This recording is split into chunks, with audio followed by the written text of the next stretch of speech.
Bagaimana jika cinta datang dari seseorang yang seharusnya tak boleh kau cintai? Setelah kematian suaminya, Ratna justru menemukan hidup kembali lewat tatapan anak tirinya sendiri. Tapi sampai kapan hati bisa bertahan di antara rasa yang tulus dan aturan yang tak bisa dilanggar? Rumah itu terlalu sunyi sejak malam itu. Bahkan dinding-dindingnya seolah tak lagi memantulkan gema suara manusia. Hanya detak jarum jam tua di ruang tengah yang setia berdetak, pelan, lembut, menyayat. Ratna duduk di tepi ranjang, memandang kosong ke arah jendela yang masih tertutup tirai abu-abu. Sudah seminggu hujan tak turun, tapi hatinya tak kunjung kering. Pagi itu, seperti pagi-pagi sebelumnya, Ratna bangun tanpa tujuan. Ia tak lagi menyalakan radio kesukaannya, tak lagi menyeduh teh melati yang dulu selalu ia sajikan untuk suaminya, Surya, setiap pukul 8 pagi. Meja makan yang dulu penuh suara kini sunyi, penuh sisa remah hari-hari yang tak lagi hidup. Ia membuka lemari pakaian, mengambil blus putih kesayangannya. Jari-jarinya berhenti di bagian leher bajunya. Masih ada sisa wangi parfum Surya yang menempel di sana. Mata Ratna mulai berair, tapi tak setetes pun jatuh. Air matanya seperti telah kehabisan alasan untuk keluar. Di sudut rumah, ada kamar lain yang selalu tertutup. Kamar itu milik Aldo. Anak tiri Ratna, anak dari pernikahan pertama, Surya yang kini menjadi satu-satunya anggota keluarga yang masih bersamanya. Tapi sejak kepergian ayahnya, Aldo jarang pulang. Atau, lebih tepatnya, ia pulang hanya untuk tidur. Tanpa bicara, tanpa tatap. Seperti orang asing yang kebetulan numpang hidup. Ratna tidak menyalahkan Aldo, tidak juga menyalahkan dirinya sendiri. Mereka berdua terluka, hanya saja luka mereka berbeda bentuknya. Siang menjelang, Ratna membuka jendela ruang tamu, membiarkan cahaya masuk, angin berhembus lemah, menggoyangkan tirai yang sudah sedikit kusam. Ia mengambil kain pel dan mulai membersihkan lantai. Aktivitas itu tak ia lakukan untuk kebersihan, tapi lebih untuk mengisi kekosongan. Setiap tarikan dan dorongan pel seperti memaksa pikirannya diam, padahal tak pernah benar-benar sunyi di dalam kepala. 1 jam berlalu, lantai mengilap, tapi dadanya tetap keruh. Ratna terduduk di lantai, bersandar pada sofa tua. Ia menatap ke arah pintu depan yang masih terkunci. Dalam hati, ia berharap Aldo akan pulang lebih awal hari ini. Tapi itu hanya harapan. Malam menjelang tanpa peringatan. Seperti biasa, Ratna duduk di meja makan, memandangi 2 piring kosong yang sudah berdebu. Ia menyalakan 1 lilin kecil. Bukan karena listrik padam, tapi karena cahaya lampu terlalu menyilaukan untuk hati yang redup. Lilin itu memberikan kesan hangat yang palsu, dan anehnya, Ratna menyukai kepalsuan itu. Sekitar pukul 9, suara pintu depan terbuka. Ratna menoleh, dan benar, Aldo pulang. Laki-laki itu masuk dengan langkah berat. Wajahnya pucat, mata sayunya, menyapu sekilas ruangan tanpa ekspresi. Ia hanya mengangguk singkat, lalu langsung menuju kamarnya. Tanpa sapaan, tanpa tanya, Ratna tak berkata apa-apa. Ia ingin memanggil namanya, ingin bertanya apakah dia sudah makan, bagaimana kuliahnya, apa dia baik-baik saja. Tapi semua pertanyaan itu seperti terperangkap di tenggorokan, membatu. Beberapa menit berlalu. Akhirnya Ratna berdiri dan menuju dapur. Ia menghangatkan sup sisa semalam, menuangkannya ke mangkuk, lalu mengetuk pelan pintu kamar Aldo. Tok. Tok. Dok, ibu buat sup. Hangat. Kamu mau makan? Suaranya lirih. Tak ada jawaban. Tapi beberapa detik kemudian, suara pintu terbuka. Aldo berdiri di ambang pintu, masih mengenakan jaket, rambutnya acak-acakan. Taruh aja di meja, ujarnya pelan. Ratna mengangguk. Ia tak menyuruh Aldo duduk, tak juga menahannya. Ia hanya meletakkan mangkuk di meja makan, lalu kembali duduk.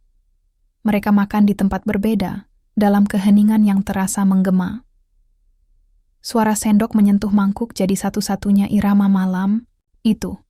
Waktu terus berjalan. Jam menunjukkan pukul 11 malam saat Ratna mulai mengantuk.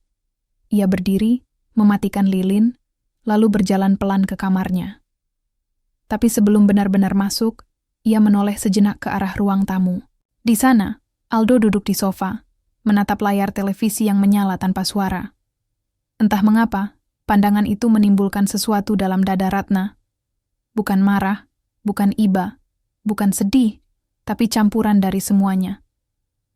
Ia kembali melangkah, masuk ke kamarnya, lalu mematikan lampu. Dalam gelap, matanya terbuka. Tak kunjung lelap. Karena saat sepi, semua yang tak diucapkan kembali berdengung di kepala. Keesokan harinya, Ratna memutuskan untuk keluar rumah. Ia mengunjungi pasar kecil di dekat terminal, hanya untuk membeli bahan masakan. Ia membeli tahu, cabai rawit, dan daun bawang. Bukan karena ingin memasak sesuatu yang spesial, tapi karena dulu Surya menyukai tahu goreng buatan Ratna. Kini, masakan itu tinggal kenangan yang bisa ia bangun sendiri, dengan bumbu, minyak panas, dan ingatan. Saat pulang, ia sempat bertemu tetangganya, Bu Wati, yang menatapnya dengan pandangan iba. Sabar ya, Rat. Semua ini pasti ada hikmahnya, kata Bu Wati dengan suara lirih. Ratna hanya tersenyum. Senyum sopan yang tidak berarti apa-apa. Setibanya di rumah, ia mendapati sebuah kertas kecil terselip di bawah gelas di meja makan. Tulisan tangan di atasnya terbaca. Bu, saya pulang malam, jangan tunggu. Aldo. Ratna meremas kertas itu perlahan, menahan napas. Bukan karena marah, tapi karena hatinya semakin yakin. Rumah ini kehilangan nadinya. Ia duduk di ruang tengah, memandang langit-langit, tangannya memegang gelang perak tua yang dulu diberikan Surya di ulang tahun pernikahan mereka. Ia memutar-mutar gelang itu di jari, seolah berharap bisa memutar waktu. Dan malam itu, untuk pertama kalinya, Ratna berbisik lirih dalam gelap. Apa yang harus ibu lakukan sekarang, Surya? Tak ada jawaban. Hanya angin malam yang masuk melalui celah jendela dan mengusap pipinya perlahan. Pagi menyelinap masuk lewat celah tirai kamar Ratna.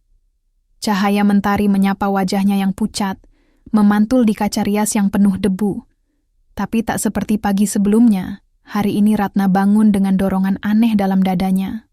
Bukan semangat, tapi semacam dorongan sunyi yang mendesak. Ia ingin mencari sesuatu. Bukan benda, mungkin kenangan, atau jawaban. Setelah mandi dan mengenakan daster biru langit, Ratna melangkah menuju lemari tua di ruang keluarga. Lemari kayu berwarna coklat itu berdiri tenang di pojok ruangan, seperti penjaga waktu yang setia. Sudah lama ia tak membukanya. Terakhir kali adalah saat Surya masih hidup, waktu mereka tertawa bersama, memilih-milih foto mana yang akan dipajang di dinding. Kini, dengan tangan sedikit gemetar, Ratna membuka pintunya. Bau kayu tua bercampur debu menyambutnya. Di dalamnya, tersusun rapi tumpukan album foto, kotak kecil berisi surat, dan beberapa barang peninggalan suaminya. Ratna mengambil album foto berwarna hitam dengan tulisan keluarga kita di sampulnya. Ia duduk bersila di lantai, membuka lembar demi lembar. Setiap foto seperti membuka luka lama. Foto pernikahan mereka, senyuman Surya yang lebar, tangannya yang melingkar di pundak Ratna. Lalu foto mereka bertiga, Surya, Ratna, dan Aldo yang masih remaja, berdiri canggung dengan mata menatap ke arah kamera. Di foto itu, Aldo belum tersenyum. Ratna mengingat jelas hari itu. Mereka baru saja pulang dari kebun teh di puncak. Surya yang terus mencoba mencairkan suasana. Ratna yang berusaha akrab, dan Aldo yang tampak terpaksa. Bahkan sejak awal pernikahan mereka, hubungan Ratna dan Aldo tak pernah benar-benar hangat. Bukan karena mereka bermusuhan, tapi karena ada dinding yang terlalu tinggi dan tak pernah benar-benar ada upaya untuk merobohkannya. Ratna menatap foto itu lama sekali. Pandangannya kosong, tapi jiwanya penuh suara-suara yang tak bersuara. Hari menjelang siang ketika Ratna bangkit dan membereskan album-album itu kembali ke dalam lemari. Tapi sebelum menutupnya, Matanya menangkap sesuatu yang terselip di antara tumpukan buku tua, sebuah kertas berwarna krem, dilipat rapi. Ia membukanya perlahan. Itu adalah tulisan tangan Surya. Ratna, kalau aku tiada nanti, tolong jangan tinggalkan Aldo. Dia memang keras, tapi hatinya rapuh. Aku tahu kamu bisa menjaganya. Maaf kalau aku terlalu percaya. Aku mencintaimu. Dan aku percaya, cinta itu akan tetap hidup. Lewat kamu. Air mata Ratna jatuh begitu saja. Kali ini tak bisa ia tahan. Ia memeluk kertas itu ke dadanya, menggenggamnya, seperti seseorang menggenggam harapan terakhirnya. Surat itu mungkin ditulis saat Surya merasa tubuhnya mulai melemah. Mungkin saat ia mulai merasa ajal mengintip di balik setiap napas. Ratna menatap ke arah pintu kamar Aldo yang tertutup. Dalam diam, ia sadar, ia belum pernah benar-benar mencoba memahami anak itu. Mungkin selama ini, ia hanya bertahan dalam perannya sebagai istri yang kehilangan suami, bukan sebagai seorang ibu. Sore hari, Ratna memasak sesuatu yang sudah lama, tak ia buat. Nasi goreng telur, dengan potongan kecil sosis dan taburan bawang goreng di atasnya. Itu makanan kesukaan Aldo, dulu, saat ia masih SMA. Ia ingat karena Surya pernah bilang, kalau kamu mau ambil hatinya, bikin aja nasi goreng. Kayak ibunya dulu. Waktu makan malam tiba, Ratna menyiapkan 2 piring. Ia tak memanggil Aldo, hanya membiarkan aroma masakan menyebar ke seluruh rumah. Lalu ia duduk dan menunggu. 5 menit, 10 menit, 20 menit. Tak ada langkah kaki yang keluar dari kamar Aldo. Ratna berdiri, mengambil 1 piring, dan melangkah menuju kamar Aldo. Kali ini ia tidak mengetuk. Ia hanya meletakkan piring di depan pintu, lalu berbalik. Namun sebelum ia sampai ke ruang tamu, suara pintu berderit terdengar di belakangnya. Aldo berdiri di ambang pintu, masih dengan wajah kaku. Tapi ada sedikit keterkejutan di matanya saat melihat nasi goreng itu. "Kamu bikin ini?" tanyanya. Suaranya pelan. Ratna mengangguk. "Iya, kamu suka kan?" Aldo tak langsung menjawab. Ia mengambil piring itu, menatapnya sejenak, lalu berkata, "Terima kasih." Sebelum kembali masuk ke kamarnya dan menutup pintu. 2 kata itu. 2 kata sederhana. Tapi bagi Ratna, itu seperti celah pertama pada tembok yang selama ini memisahkan mereka. Malam itu, Ratna duduk sendirian di teras rumah. Langit mendung, tapi belum hujan. Ia memandangi pohon mangga di pekarangan, pohon yang dulu ditanam Surya. Pohon itu belum pernah berbuah, tapi terus tumbuh tinggi. Entah mengapa, Ratna merasa pohon itu seperti dirinya. Tiba-tiba, suara pintu terbuka. Ratna menoleh. Aldo keluar, mengenakan kaos dan celana pendek. Ia membawa 2 cangkir teh. "Ini," katanya menyerahkan 1 ke Ratna. "Teh melati." Ratna tersenyum kecil, menerima cangkir itu. "Kamu masih ingat?" Aldo duduk di bangku panjang sebelah Ratna. Ia mengangguk pelan. "Ayah dulu suka banget sama ini. Dia selalu bilang, 'Teh melati buatan Ibu Ratna, paling enak sedunia.'" Suasana mendadak hening. Tapi bukan hening yang kikuk, lebih seperti hening yang hangat. Beberapa saat kemudian, Aldo berkata pelan, "Aku juga kehilangan. Tapi aku nggak tahu caranya ngobrolin itu. Aku takut malah tambah sakit." Ratna menatapnya, matanya berkaca-kaca. "Aku juga, Do. Ibu juga takut. Tapi kalau kita terus diam, kita nggak akan pernah bisa sembuh." Aldo menatap langit. "Apa ayah tahu kita kayak gini sekarang?" "Ibu rasa tahu," jawab Ratna. Suaranya hampir tak terdengar. "Dan dia pasti lega." Malam itu, untuk pertama kalinya, mereka duduk bersebelahan cukup lama. Tak banyak kata yang keluar, tapi keheningan di antara mereka berubah wujud. Bukan lagi dinding, tapi jembatan. Hari itu Sabtu. Langit terang, matahari memantul ceria di kaca-kaca jendela rumah. Tapi yang paling berbeda bukanlah cuacanya, melainkan suasananya. Untuk pertama kalinya sejak kematian Surya, suara tawa terdengar dari dapur kecil itu. Bukan tawa keras, bukan pula candaan besar yang meledak-ledak, Tapi tawa ringan, tertahan, seperti bisikan bahagia yang tak diundang, tapi diterima dengan senang hati. Ratna berdiri di depan kompor, mengaduk tumisan sayur yang mengepul harum. Di sebelahnya, berdiri Aldo, memotong wortel dengan pisau tumpul, sambil sesekali melirik ibunya yang tengah fokus. "Kenapa harus dipotong miring begini sih, Bu?" tanya Aldo, keningnya berkerut, supaya nggak cepat lembek pas dimasak. "Lihat, kayak gini nih." Ratna menunjukkan potongan wortel di tangannya, lalu menatap Aldo dengan senyum sabar. "Lagian, biar estetik juga," Aldo mendengus. "Wortel buat estetika, yang penting enak, bukan cantik. Tapi kalau bisa dua-duanya, kenapa enggak?" Balas Ratna, masih dengan senyum lembut yang tak ia sadari mulai sering muncul belakangan ini. Mereka melanjutkan pekerjaan masing-masing. Di antara suara pisau yang menyentuh talenan dan aroma bawang goreng yang menggoda, ada sesuatu yang sedang tumbuh diam-diam, bukan hanya kedekatan, tapi juga kenyamanan. Ratna melirik Aldo dari sudut matanya. Anak itu sudah dewasa, jauh lebih tinggi darinya, dengan wajah yang menyerupai Surya di masa muda. Ia tak bisa menahan kerinduan yang tiba-tiba menghantam. Tapi bukan kerinduan pada suaminya, melainkan kerinduan akan keluarga yang dulu tak sempat benar-benar utuh.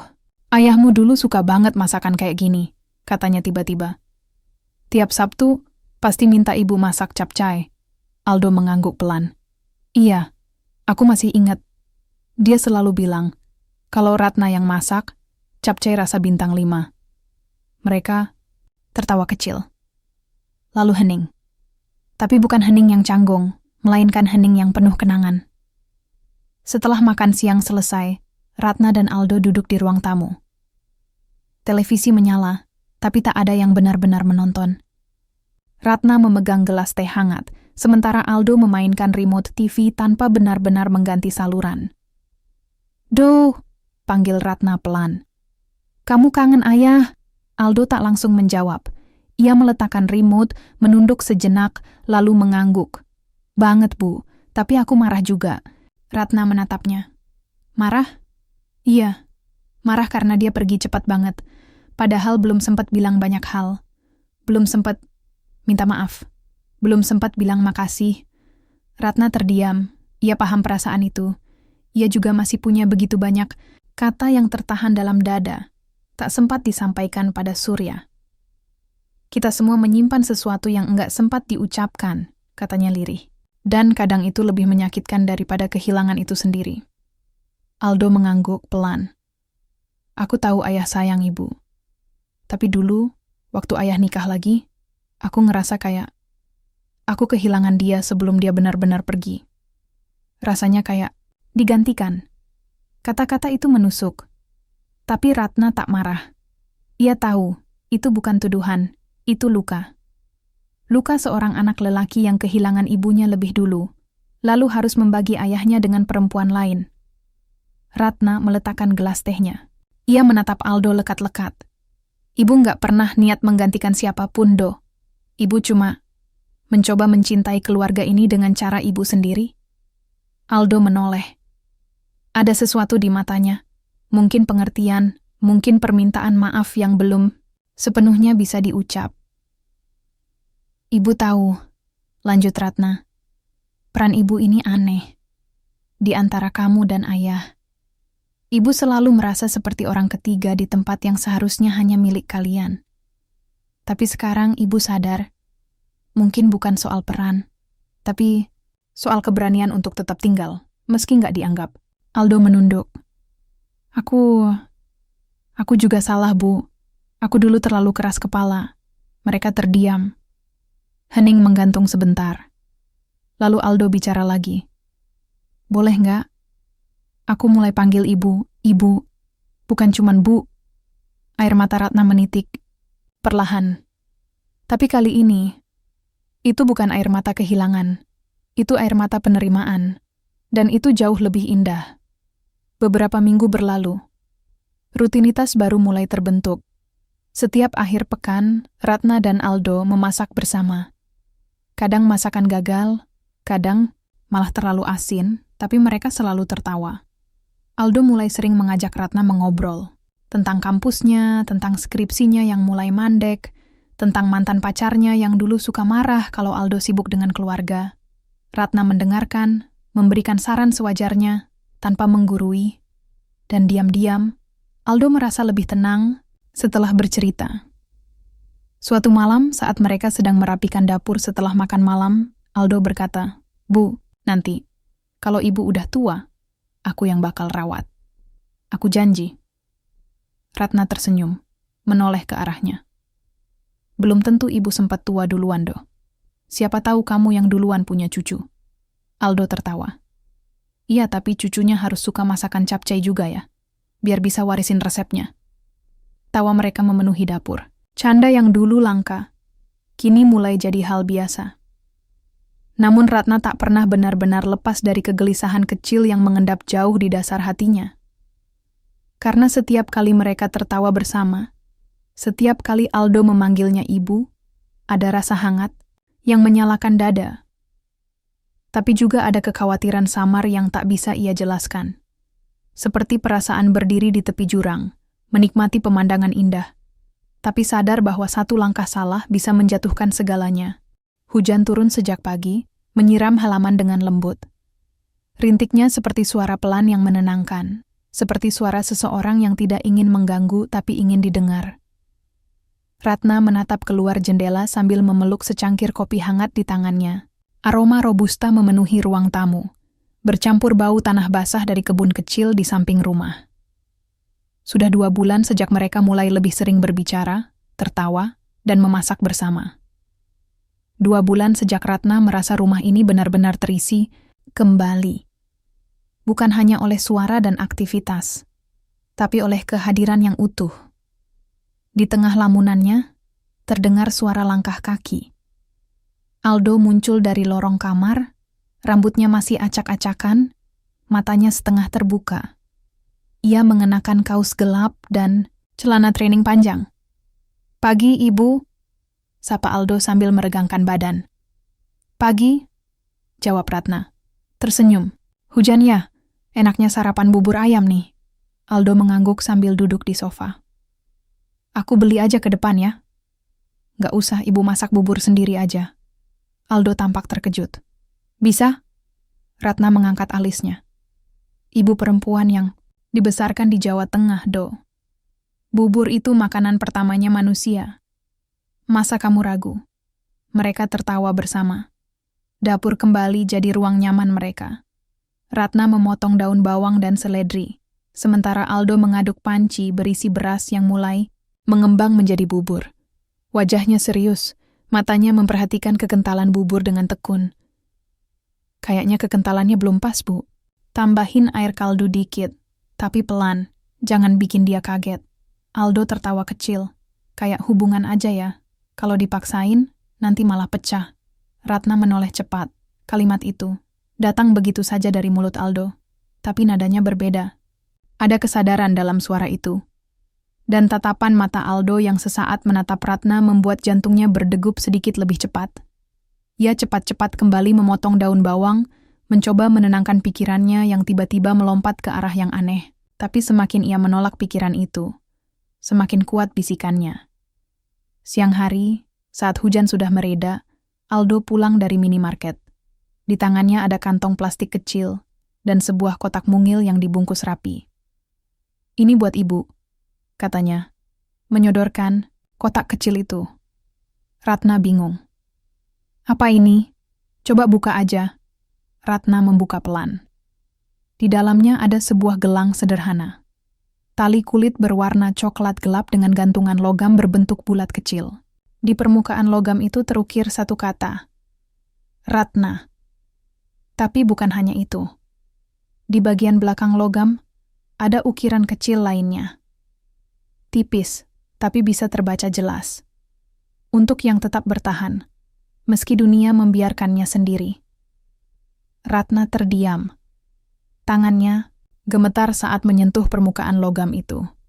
Napasnya tercekat. Itu bukan sekadar gelang.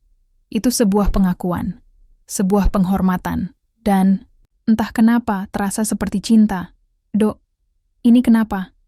tanyanya pelan. Aldo tersenyum, canggung. Aku lihat gelang itu pas lagi nyari sabun muka. Lihat kata-katanya, langsung inget ibu. Ratna menatap wajah Aldo. Ia ingin percaya bahwa itu hanya spontanitas. Tapi cara Aldo melihatnya, tatapan itu terlalu dalam, terlalu tulus, dan terlalu penuh rasa untuk dianggap kebetulan. Ratna mencoba tersenyum, menyembunyikan debar jantungnya yang semakin kacau. Terima kasih. Gelangnya cantik sekali. Ia mengenakannya di pergelangan tangan. Dan saat logam itu menyentuh kulitnya, ia merasa sesuatu berubah. Ada titik kecil dalam hatinya yang mulai berdenyut. Dan denyut itu bukan kesedihan, melainkan sesuatu yang jauh lebih berbahaya. Malam harinya, Ratna tak bisa tidur. Ia berbaring di tempat tidur, memandangi langit-langit kamar yang kosong, sambil menggenggam pergelangan tangannya sendiri. Gelang itu masih melingkar di sana. Ia memejamkan mata, tapi justru bayangan wajah Aldo yang muncul, senyum kecilnya, cara ia memperhatikan masakan di dapur, suara tawanya, caranya menyebut kata ibu dengan nada berbeda dari sebelumnya, lebih lembut, lebih penuh makna. Ratna berguling, menghela napas. Ini salah. Ia mencoba meyakinkan dirinya bahwa ini hanya ilusi akibat kesepian, bahwa hatinya sedang rapuh, dan Aldo hanya menjadi tempat berlindung sesaat. Tapi jauh di dalam dirinya, Ratna tahu, ada sesuatu yang tumbuh di antara mereka, dan semakin ia menolak, semakin nyata perasaan itu menjelma. Keesokan harinya, Ratna menyimpan gelang itu di laci meja rias. Ia tak mengenakannya, tapi setiap kali ia membuka laci, pandangannya selalu tertuju ke arah logam kecil itu. Ia tak tahu harus bagaimana. Ia adalah ibu tirinya. Ia seharusnya menjadi pengasuh, bukan seseorang yang menanti tatapan dari anak yang ia besarkan. Tapi cinta, seperti hujan, tak pernah memilih jatuh di mana. Ia datang begitu saja, dan kadang, tak peduli, seberapa kuat kita menutup jendela, ia tetap menyelinap masuk melalui celah terkecil. Ratna mulai menghindar. Ia tidak melarikan diri, tidak pula menyendiri, tapi ada jarak yang perlahan ia bangun, seperti tembok tipis dari kaca yang nyaris tak terlihat, namun cukup untuk memisahkan dua dunia yang mulai terlalu dekat. Gelang itu masih di laci. Tiap malam ia menatapnya. Dan tiap pagi ia menutup kembali laci itu dengan gemetar. Bukan karena benci, tapi karena takut. Takut pada dirinya sendiri. Takut pada apa yang bisa tumbuh dari luka yang sama-sama mereka miliki. Aldo menyadari perubahan itu. Ia bukan anak-anak. Dan Ratna bukan perempuan yang pandai menyembunyikan rasa. Tatap matanya terlalu jujur, bahkan ketika berusaha pura-pura. "Ibu, kenapa akhir-akhir ini?" tanya Aldo suatu sore, ketika mereka sedang menonton berita di ruang tengah. "Kenapa apanya?" Ratna tak menoleh. Pandangannya terpaku pada layar TV yang bahkan tak ia pahami isinya. Kayak menjaga jarak, ngomong jadi pendek, nggak kayak dulu. Ratna diam sejenak. Lalu ia menghela napas panjang. "Ada saatnya, kita perlu menjaga jarak untuk tetap waras, Do." Aldo menoleh. "Maksudnya?" Ratna menatap matanya. Dan dalam sepersekian detik, ia ingin sekali mengatakan semuanya. Bahwa ia takut pada rasa yang tak seharusnya tumbuh. Bahwa tiap kali Aldo memanggilnya ibu, jiwanya seperti dirobek dua. Bahwa gelang itu, meski sederhana, mengikat bukan hanya pergelangan tangan, tapi hatinya. Namun ia tidak berkata apa-apa. Ia hanya berdiri dan berkata, "Ibu ke dapur dulu." Dan hening itu kembali menjadi tamu yang tinggal lebih lama dari yang diundang. Beberapa hari berikutnya, Ratna memperbanyak aktivitas di luar rumah. Ia mengurus kebun kecilnya dengan lebih serius. Menyapu halaman 3 kali sehari. Bahkan kembali bergabung dengan kelompok arisan warga yang dulu ia hindari karena merasa terlalu tua di antara ibu-ibu muda. Tapi seberapa jauh pun ia pergi, rumah tetap menjadi tempat kembali. Dan Aldo tetap menjadi bayangan yang menunggu di setiap sudut kenangan. Suatu malam, saat Ratna sedang mencuci piring, Aldo muncul dan menyandarkan tubuhnya di kusen dapur. Tatapannya tajam, tapi suaranya pelan. Ibu beneran mau pura-pura kayak nggak ada apa-apa? Ratna berhenti sejenak. Air dari keran masih mengalir, membasahi piring-piring yang sudah bersih. Aku nggak ngerti maksudmu, katanya, pelan. Aldo melangkah mendekat. Hanya beberapa langkah, tapi cukup untuk membuat Ratna merasa sesak. Aku tahu ibu simpan gelang itu. Aku tahu ibu baca ukiran di belakangnya. Dan aku tahu, ibu merasakannya juga. Ratna menutup keran. Air berhenti mengalir, tapi dadanya seolah baru saja dihantam ombak. "Do, kita nggak bisa begini," suaranya nyaris berbisik. "Ini salah. Kita bukan dua orang asing yang ketemu di persimpangan. Kita ini keluarga." Aldo menatapnya lama. Lalu dengan suara yang nyaris patah, ia berkata, "Tapi justru karena kita bukan orang asing, aku peduli. Aku nggak tahu mulai kapan perasaan ini tumbuh. Tapi setiap kali lihat ibu masak, setiap kali kita ngobrol, tertawa, atau cuma duduk bareng, hatiku nggak bisa diam." Ratna menggeleng perlahan, air mata mulai menggenang. "Kamu butuh seseorang buat mengisi kekosongan setelah ayah. Dan ibu juga. Tapi rasa ini, Do, ini bukan cinta. Ini ilusi. Kita sama-sama kehilangan, dan kita mencari cara untuk bertahan. Itu bukan cinta. Itu luka yang minta dihibur." Aldo menggigit bibir. Matanya juga mulai basah. "Kalau ini luka, kenapa rasanya lebih hangat dari apapun yang pernah aku rasain?" Ratna menutup wajahnya dengan kedua tangan. Tubuhnya bergetar. Bukan karena marah, tapi karena ia tak punya lagi kekuatan untuk menyangkal. Karena yang dikatakan Aldo, sebagian dari itu benar. Malam itu, Ratna menangis di balik pintu kamar. Ia menyalahkan dirinya. Ia menyalahkan waktu. Menyalahkan dunia yang mempertemukan dua jiwa terluka dalam satu rumah yang sama. Tapi lebih dari semua itu, ia mulai takut. Takut bahwa ia tidak bisa lagi berpura-pura. Bahwa rasa yang ia kira bisa dikubur ternyata tumbuh seperti akar yang diam-diam menjalar di dalam hati. Dan ketika ia membuka laci meja rias, melihat gelang itu, air matanya jatuh kembali. Ia tahu, ini bukan sekadar hadiah, ini adalah pintu yang sudah terlanjur dibuka. Malam minggu datang lagi, dan rumah itu kembali sunyi seperti awal duka datang menghantam mereka. Tidak ada suara televisi, tidak ada tawa dari dapur. Bahkan langkah kaki Ratna terdengar seperti gema dalam rumah yang terlalu besar untuk dua orang yang saling menghindar. Ratna duduk di meja makan, menatap piring berisi nasi goreng yang hampir dingin. Ia memasak seperti biasa, tapi tanpa niat untuk menikmati. Ia hanya mencoba menormalkan keadaan yang jelas-jelas sudah berubah. Di kamar sebelah, Aldo duduk dengan punggung menyandar ke dinding. Matanya tertuju ke atap, dan pikirannya berkecamuk. Ia lelah menunggu.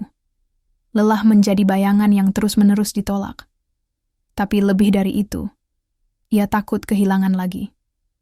Ketika malam semakin larut, dan tak ada satu pun dari mereka yang bicara, Ratna mengambil keputusan. Ia berdiri.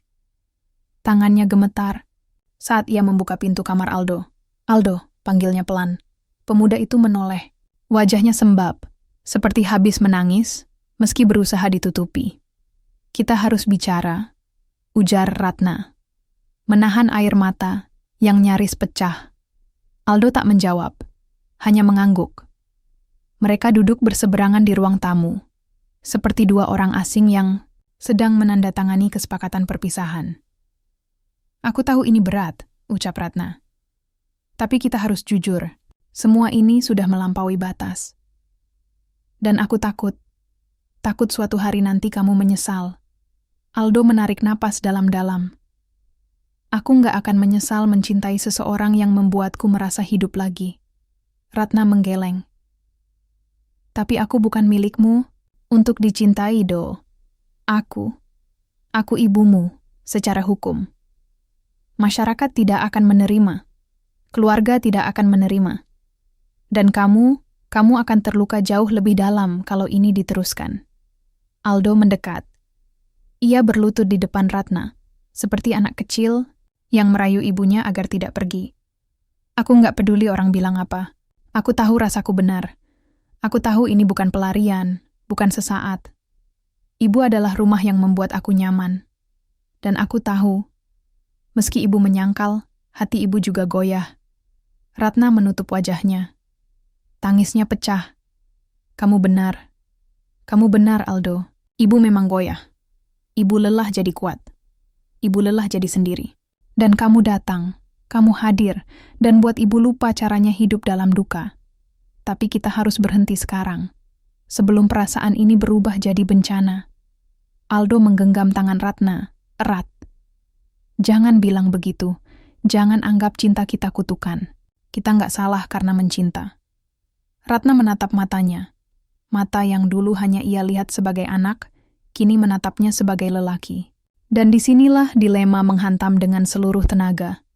Saat itu, telepon rumah berbunyi. Ratna terkejut. Ia bergegas menjawabnya. Suara di seberang adalah Bu Mira, tetangga depan rumah. Bu Ratna, maaf saya ganggu malam-malam, tapi barusan anak saya lihat Aldo dan ibu di halaman. Apa itu benar yang dia lihat? Ratna terdiam. Darahnya seperti berhenti mengalir. Anak saya bilang, kalian terlihat sangat dekat, seperti pasangan.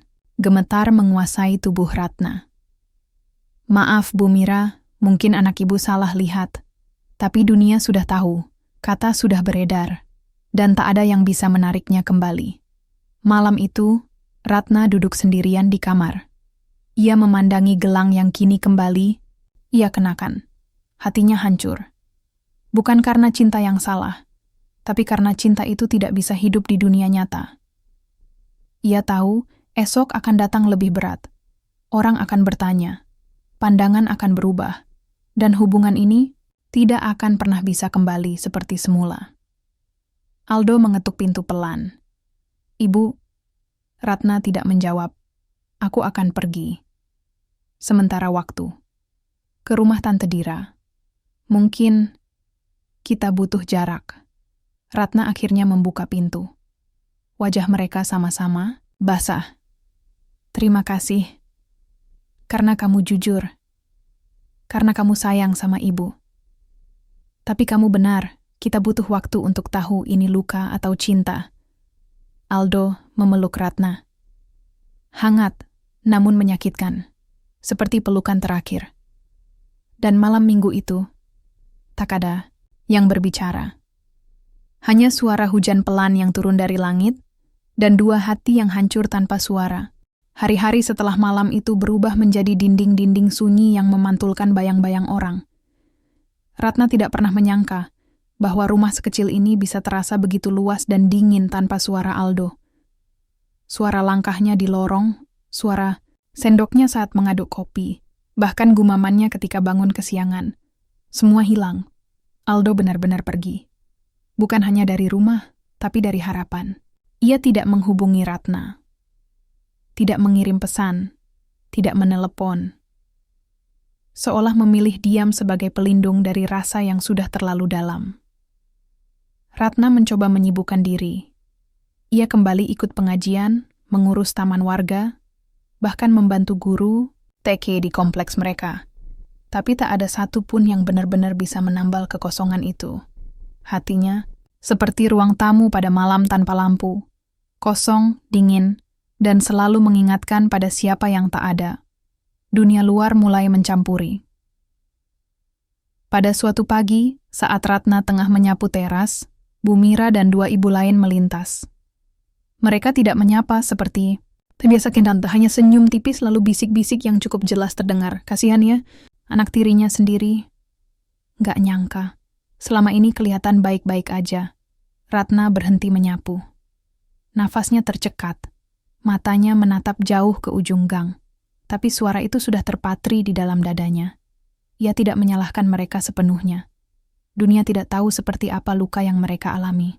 Dunia hanya tahu satu versi dari cerita. Bahwa Ratna, janda dari almarhum Anton, telah membiarkan batas antara kasih dan cinta melebur, terlalu kabur dengan anak tirinya. Dan dunia tidak suka hal yang kabur. Sore harinya, Pak RT datang berkunjung.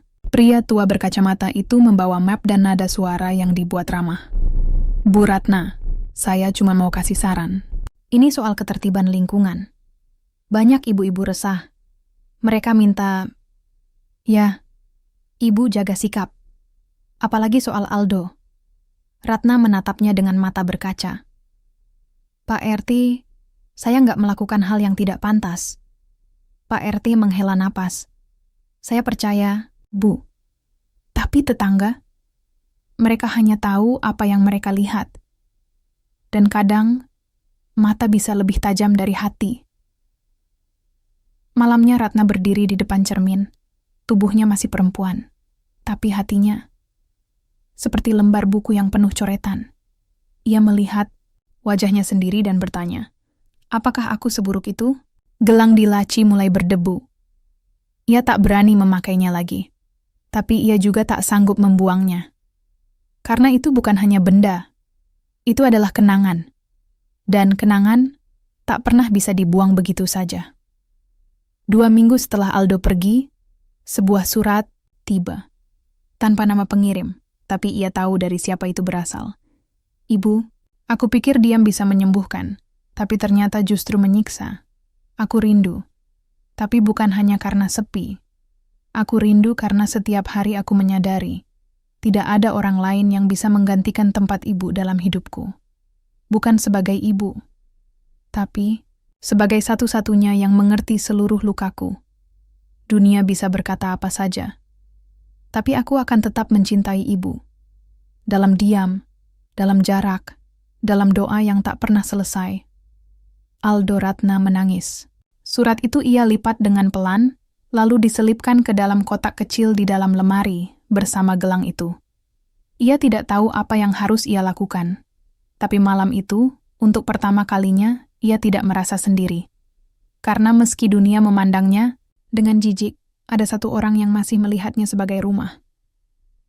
Keesokan harinya seorang lelaki muda datang ke rumah. Namanya adalah Raffi, teman kerja Aldo di kantor desain arsitektur. Saya diminta Aldo untuk ambil beberapa barangnya, kata Raffi. Ratna mengangguk. Ia tak banyak bicara. Tapi sebelum Raffi pergi, pemuda itu menyelipkan satu kalimat yang menusuk jantungnya. Maaf, Bu. Saya cuma ingin bilang, kalau Aldo itu berubah sejak tinggal sama ibu. Jadi lebih sabar, lebih hidup. Dan selama saya kenal dia nggak pernah mencintai siapapun sedalam ini. Ratna tercekat. Begitu Raffi pergi, ia kembali ke kamar, membuka laci, mengenakan gelang itu untuk pertama kalinya setelah sekian lama. Ia menatapnya lama. Kalau ini salah, mengapa rasanya begitu benar? Rumah itu masih sama, ukuran yang sama, dinding yang sama, lantai yang sama. Tapi Ratna merasa seolah rumah ini sudah tak lagi miliknya. Seperti seseorang yang masih tinggal di tempat yang dulu hangat, namun kini terasa seperti menumpang di hati. Sendiri, hari demi hari berlalu, dan gosip mulai mereda. Tapi bukan karena orang-orang lupa. Mereka hanya bosan. Namun luka yang ditinggalkan oleh kata-kata tidak menghilang semudah itu. Ratna tidak lagi datang ke pengajian. Ia menolak undangan arisan. Menolak berbincang terlalu lama dengan tetangga. Ia tidak takut, tidak juga marah. Ia hanya lelah. Malam itu, suara hujan turun kembali. Membawa kenangan dari malam minggu yang sepi. Dari pelukan yang dilarang. Dan dari kata-kata yang tak bisa ia tarik kembali. Ia duduk di ruang tamu. Hanya ditemani secangkir teh manis dan bayangan masa lalu. Di tangannya, gelang itu menggantung, lemah. Ukiran di baliknya kini tak lagi samar. Untuk Ratna, rumah yang tidak pernah kupunya, tapi selalu kucari. Kalimat itu menghantam hatinya seperti badai. Bukan karena manis, tapi karena terlalu jujur. Cinta yang datang dari orang yang tak seharusnya mencintainya, tapi memberi rasa paling nyata yang pernah ia rasakan. Pintu rumah tiba-tiba diketuk. Degup jantung Ratna melambat. Malam, hujan. Dan seseorang datang. Ia membuka pintu perlahan. Di sana, berdiri Aldo. Basah kuyup. Wajahnya lelah, tapi tatapannya hangat. "Ibu," ucapnya pelan. "Aku tahu, aku seharusnya nggak datang, tapi aku nggak bisa diam lagi." Ratna terpaku. Wajah yang ia rindukan, suara yang setiap malam ia ingat, rasa bersalah, rindu, dan ketakutan campur menjadi satu. "Aldo, kamu seharusnya jangan kesini lagi." Aldo mengangguk pelan. "Aku tahu, tapi aku harus bicara. Harus menyelesaikan semuanya." Ia masuk, duduk di sofa dengan tubuh masih basah. Ratna menyodorkan handuk, tapi tak bicara sepatah kata pun. "Aku pergi karena aku kira diam bisa menyembuhkan. Tapi ternyata diam hanya memperparah luka. Aku pikir menjauh bisa membuat kita melupakan. Tapi justru setiap langkah menjauh membuat aku makin ingat." Ratna duduk di seberangnya. Tangannya meremas sisi rok, menahan gemetar. "Aku juga nggak lupa, Do. Tapi kamu harus sadar, hubungan ini nggak akan bisa diterima dunia." Aldo menatapnya, mata yang tak kalah basah dari hujan. "Aku nggak peduli dunia. Aku cuman peduli Ibu. Kita bisa pergi ke tempat yang nggak ada yang kenal kita. Kita bisa mulai dari nol. Kita nggak harus jadi apapun di mata orang. Cukup jadi nyata satu sama lain." Ratna menggeleng, menunduk. "Dan kalau suatu hari kamu menyesal, aku lebih menyesal kalau malam ini aku nggak datang dan biarin kita kehilangan semuanya." Sunyi, hanya suara jam dinding yang berdetak pelan. Dan hujan di luar yang seperti ikut menangis bersama mereka. Ratna berdiri perlahan. Ia berjalan ke arah jendela, menatap tetes hujan yang membasahi kaca. "Aku nggak tahu harus bilang apa, Do. Aku mencintaimu, iya. Tapi cinta itu bukan soal apa yang bisa kita miliki. Cinta juga tentang apa yang sanggup kita lepaskan." Aldo berdiri. Melangkah, mendekat. "Lalu, apa kita akan melepaskan?" Ratna menoleh. Air matanya tak bisa disembunyikan. "Kalau ini cinta, dia akan tetap tinggal meski kita memilih pergi." Beberapa hari kemudian, Ratna mulai mengemasi beberapa barang. Ia memutuskan pindah ke kota lain. Bukan karena takut, tapi karena ingin memulai ulang. Sendiri. Dengan luka yang sudah tidak berdarah, tapi masih terasa nyut-nyutan setiap kali dikenang. Aldo tak lagi datang, tapi surat-suratnya tetap tiba, meski jarang.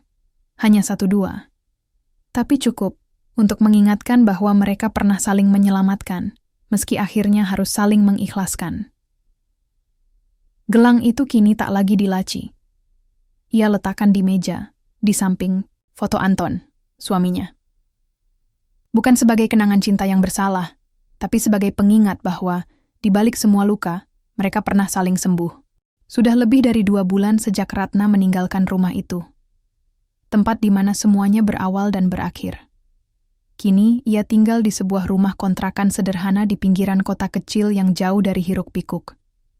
Lingkungannya sepi, orang-orang ramah, dan yang paling penting, tak ada yang mengenalnya sebagai Ratna, janda Anton, atau sebagai ibu tiri dari Aldo, yang digosipkan jatuh cinta dengan anak tirinya sendiri. Ia memulai ulang, perlahan, tanpa tergesa. Setiap pagi ia membuka jendela, menyapa matahari, menyiram bunga, dan belajar berdamai dengan sepi yang kini menjadi temannya. Namun, satu hal tak pernah ia tinggalkan, menulis surat. Surat-surat itu ia tulis untuk Aldo. Tapi tak satu pun dikirim. Sebagian, ia lipat rapi dan simpan di laci meja tulis. Sebagian lain ia bakar pelan-pelan di halaman belakang. Bukan karena ingin melupakan, tapi karena ada kata-kata yang hanya bisa hidup dalam keheningan, bukan untuk dibaca, hanya untuk dilepaskan. Salah satu suratnya berbunyi seperti ini. "Aldo, aku harap kamu baik-baik saja. Aku tahu kamu tidak akan pernah membaca ini, tapi menulis membuatku merasa kamu masih dekat. Aku sering bertanya-tanya, apa yang akan terjadi jika kita bertemu 10 tahun lebih awal atau 10 tahun lebih lambat? Mungkin saat itu aku bukan ibu tirimu. Mungkin saat itu kita hanya 2 manusia yang saling menemukan tanpa beban nama dan peran. Tapi hidup tidak pernah memberi kita waktu yang tepat. Hidup hanya memberi kita pilihan, dan kita yang harus menentukan Apakah cinta kita cukup kuat untuk menanggung luka dunia? Malam ini aku memakai gelang itu lagi. Bukan karena aku tak bisa melupakanmu, tapi karena aku tak ingin membohongi diri sendiri. Aku mencintaimu. Akan selalu mencintaimu. Tapi aku juga mencintaimu cukup dalam untuk membiarkanmu hidup dengan bebas. Tanpa bayanganku, tanpa gosip, tanpa beban. Jadi jika suatu hari kamu menemukan seseorang yang bisa mencintaimu tanpa luka, tanpa ragu, cintailah dia dengan seluruh dirimu. Tapi jika tidak, kamu tahu kemana harus pulang. Dengan cinta yang diam. Ratna. Setiap kalimat ditulis pelan, setiap huruf seperti tetesan hujan yang jatuh satu-satu ke tanah yang sudah lama kering. Hingga suatu hari, Ratna menerima sebuah paket kecil tanpa nama. Tidak ada pengirim, hanya alamatnya tertulis jelas. Di dalamnya ada sebuah buku sketsa kulit, coklat, usang, penuh gambar tangan yang digores dengan detail dan cinta. Di halaman terakhir tertulis satu kalimat. Kamu tidak pernah benar-benar pergi. Kamu hanya pindah tempat di dalam dadaku. Ratna menutup buku itu perlahan. Menangis dalam diam. Ia tahu, Aldo masih mencintainya. Tapi seperti dirinya, mungkin Aldo pun memilih diam sebagai bentuk cinta paling tulus. Karena mereka mencintai, cukup dalam untuk tidak saling menyakiti lebih jauh. Hari berganti, musim hujan berakhir. Bunga-bunga yang dulu hanya bertahan sebentar kini, mulai mekar lebih lama. Ratna semakin jarang menulis surat. Bukan karena rasa itu menghilang, tapi karena perlahan-lahan, ia mulai menerima kenyataan bahwa tidak semua cinta harus memiliki bentuk yang sama seperti orang harapkan. Kadang cinta tidak berakhir di pelukan, tidak pula di pelaminan. Kadang cinta tinggal di sudut hati paling sunyi, tempat yang tak bisa dimasuki siapapun, tapi juga tak bisa diusir. Dan di sanalah Aldo tinggal dalam hidupnya. Malam minggu datang lagi, seperti biasa, sunyi, tapi tidak lagi menyakitkan. Ratna duduk di teras rumah kecilnya, mengenakan kardigan abu-abu dan sandal rumah. Di depannya, secangkir teh melahirkan uap tipis yang menari di udara. Sinar bulan menyelinap malu-malu dari balik awan, sementara suara jangkrik menciptakan harmoni alam yang perlahan-lahan menenangkan hatinya. Di pergelangan tangannya, gelang itu kembali melingkar. Bukan sebagai pengingat luka, tapi sebagai tanda bahwa ia telah melalui badai dan tetap berdiri. Ada hal-hal yang tidak pernah berubah, seperti kenangan, atau rasa rindu yang kadang datang tiba-tiba tanpa undangan. Tapi Ratna telah belajar untuk membiarkannya hadir tanpa merasa bersalah. Cinta pada Aldo tidak pernah benar-benar hilang. Ia hanya berubah bentuk. Tidak lagi menjadi sesuatu yang ingin dimiliki, tapi menjadi sesuatu yang cukup dikenang. Tidak lagi menjadi pelarian dari kesepian, tapi menjadi bukti bahwa ia pernah hidup begitu dalam, hingga berani jatuh cinta pada seseorang yang salah, di waktu yang salah. Malam itu, pintu pagar rumahnya diketuk. Pelan, 2 kali. Ratna menoleh, tidak berharap apa-apa, tapi jantungnya berdetak pelan. Saat ia membuka pintu, seorang laki-laki berdiri di sana. Wajah yang tak asing, matang, tegar, tapi tetap menyimpan sorot mata yang dulu selalu membuatnya merasa dilihat lebih dari sekadar ibu tiri. Aldo, gumamnya, nyaris tak terdengar. Aldo tersenyum, membawa tas kecil dan jaket, yang mulai basah karena embun. Aku lagi di kota ini untuk urusan kerja. Aku cuma mau mampir sebentar. Enggak akan lama. Ratna terdiam, antara ingin memeluk atau menutup pintu, tapi akhirnya ia membuka lebih lebar. Masuklah. Mereka duduk berhadapan di ruang tamu. Sunyi, hanya suara detik jam yang menemani. Rumah. Ibu nyaman, kata Aldo sambil menatap sekeliling. Biasa saja, jawab Ratna pelan. Tapi cukup untuk hidup. Aldo mengangguk. Aku cuma ingin lihat ibu. Pastikan ibu baik-baik saja. Dan bilang kalau aku akhirnya belajar menerima, bukan melupakan, tapi menerima. Ratna mengusap ujung matanya. Terima kasih sudah datang. Malam minggu. Ya? Aldo tertawa kecil. Malam minggu yang aneh, selalu jadi malam yang paling aku ingat. Ia kemudian merogoh sakunya dan mengeluarkan sebuah kotak kecil berlapis beludru. Ini buat ibu. Gak harus disimpan, gak harus dikenang. Tapi aku ingin memberikannya sebagai salam perpisahan. Ratna membuka kotak itu. Di dalamnya ada gelang perak, mirip seperti yang ia kenakan dulu. Tapi kali ini tidak ada ukiran rahasia, hanya satu kata kecil. Terima. Mereka bicara sedikit lagi malam itu. Tentang pekerjaan, tentang rencana masa depan. Tapi tidak lagi tentang cinta, tidak lagi tentang kita. Saat Aldo pamit, Ratna mengantarnya sampai ke pagar.